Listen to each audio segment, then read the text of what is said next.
पंजाब में गदागरी पर पाबंदी लगी मगर बकारी गायब नहीं हुए बल्कि मजीद होशियार हो गए।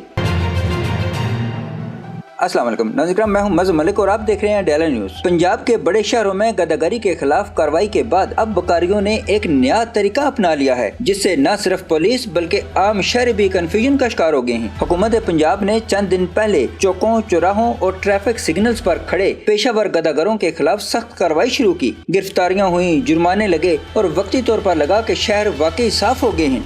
लेकिन अब सूरत हाल बदल चुकी है। ये बकारी अब मेन रोड छोड़कर गली मोहल्लों और मार्केटों में फैल गए हैं और इस बार उन्होंने भीख मांगने के लिए मजहबी जज्बात को हथियार बना लिया है। ये लोग अब नात ख्वानी करते हुए गलियों में घूमते हैं। कुछ के हाथ में स्पीकर होता है और कुछ ने तो बाकायदा साउंड सिस्टम वाली रेडियो बना ली हैं। जब गली में नात की आवाज गूंजती है तो लोग मजहबी एहतराम में इनकार नहीं कर पाते और यूं जज्बात में आकर पैसे दे देते हैं। नतीजा ये है कि जो आमदन पहले सिग्नल्स पर होती थी अब वही बल्कि उससे कहीं ज्यादा रकम ये लोग गलियों में समेट रहे हैं। नाज़रीन, सवाल ये है कि क्या हुकूमत इस नए तरीके का भी नोटिस लेगी या ये मसला सिर्फ जगह बदलता रहेगा, खत्म नहीं होगा? आपकी क्या राय है कमेंट में जरूर बताएं।